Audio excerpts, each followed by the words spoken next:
Welcome to the Top 10 Gardener with Master Gardener Ken Lain.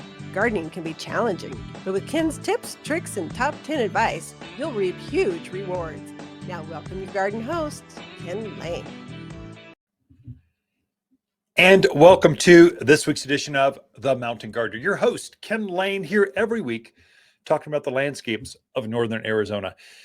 In January, we're wrapping this thing up. We're 1 month into the season, the spring planting season. It's virtually here. There are a couple things you should feel angst about. You should feel anxious. You should want to kind of prepare getting things ready. And one is soil preparation. The other is pruning. I mean, you need to get these things are kind of in the way. So during nice days, there's time. But when you got a nice day, go out there and enjoy the fresh air, enjoy the sunshine, and get your gardens ready. Because planting season is March 1. You start with potatoes and garlics and onions. Some of you at the lower elevations, you're at the end of February. We're basically a month out before we start. We're already starting to get like the 2024, their seed are here, freshly tested. They're 90% plus germination rate, very good quality seed. They're just here. So it's just starting the 2024 pottery. It's here. The things are happening at the garden center. The fruit trees show up this week. So that's this year, spring crop will show up. So you're here. One thing that I've kind of completed this week, soil preparation.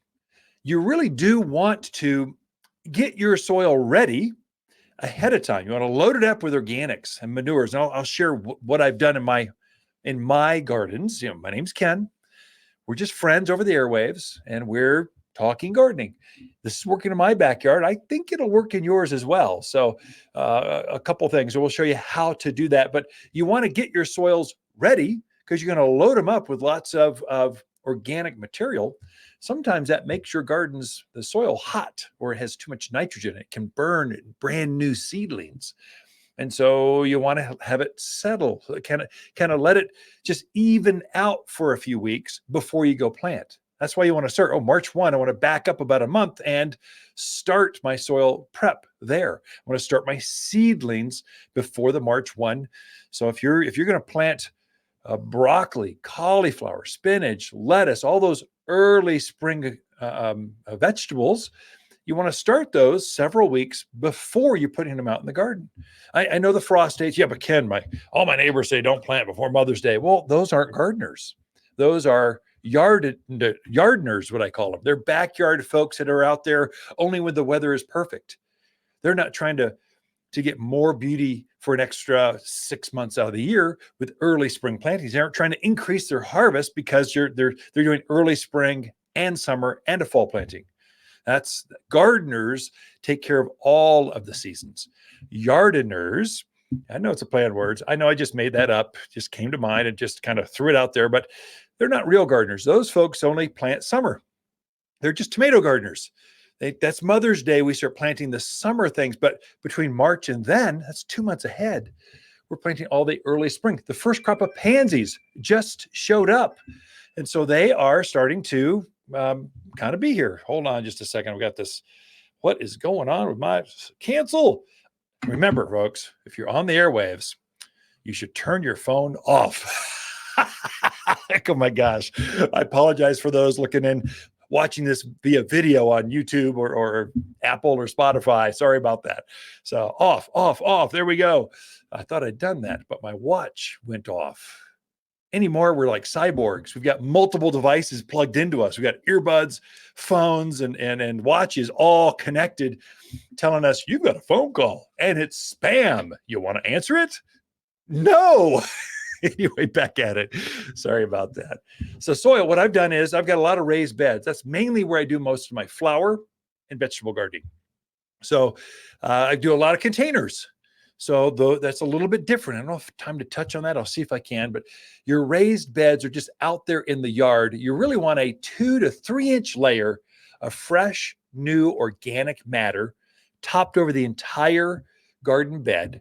And you want to turn that into the garden soil 1 shovel's depth, or about 1 rototiller, however you're turning your soil to that depth. So you want to work that into there. You want to pull out all those old roots, anything that was left over there, the debris. Those are not your friend. Those carry disease. They compost in the ground. They rob the next spring's plants of nitrogen. But if you take all those old roots from last year out of there, and then you put a 2 to 3 inch layer of mulch and manure is what I did.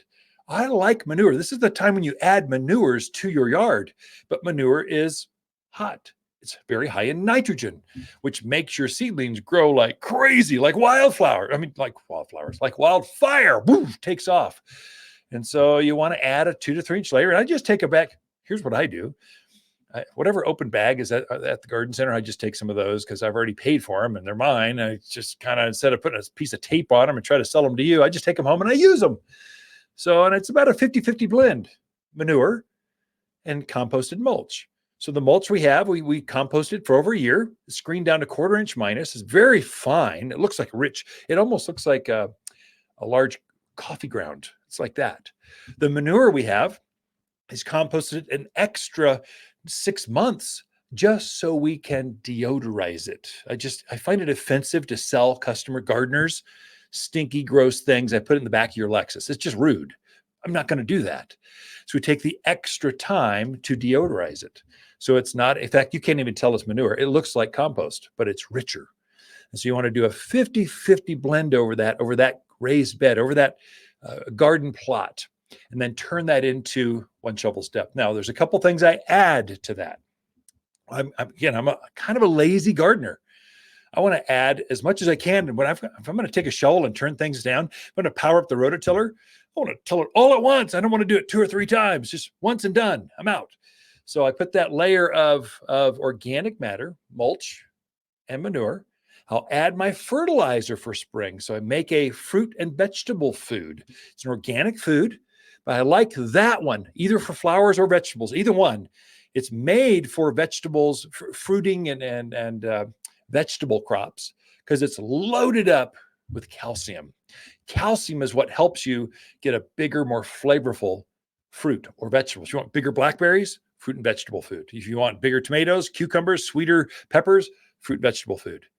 Because of the calcium. The calcium is what helps it also eliminates blossom end rot. There's a lot of benefits with calcium, but it's a 6-4-4-7 formula. The 7 is 7% calcium. I add the recommended amount of that. I add some gypsum at the same time because I like to grow tomatoes.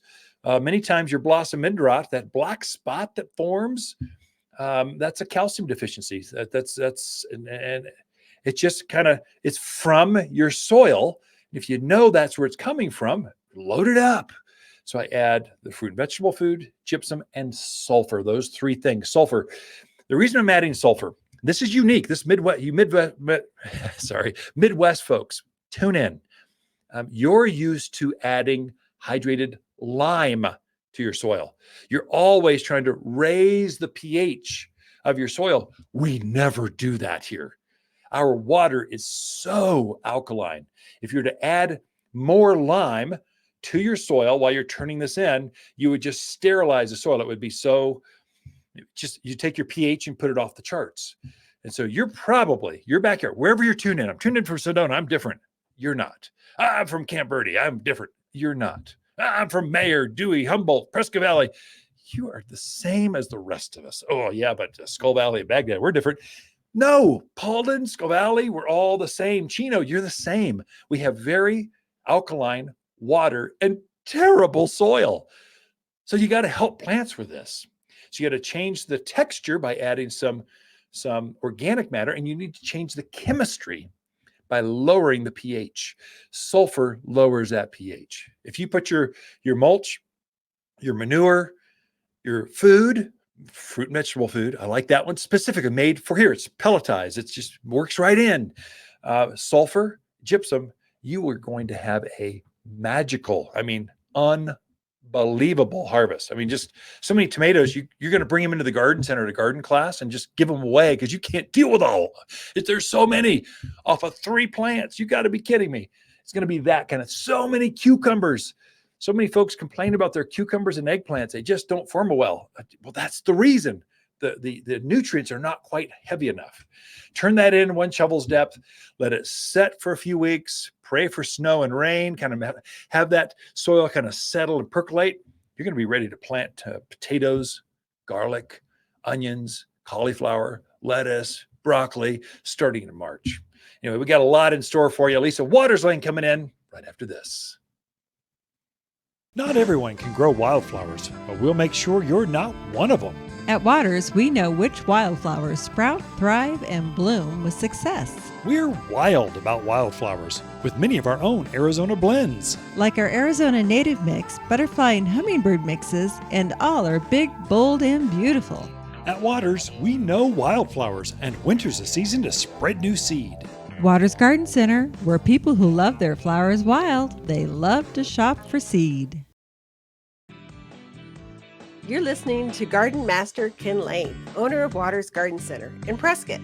Join his daily podcast for timely garden advice seasonally right for the gardens. Ken can be found throughout the week at Waters Garden Center in Prescott or through his website at top10gardener.com.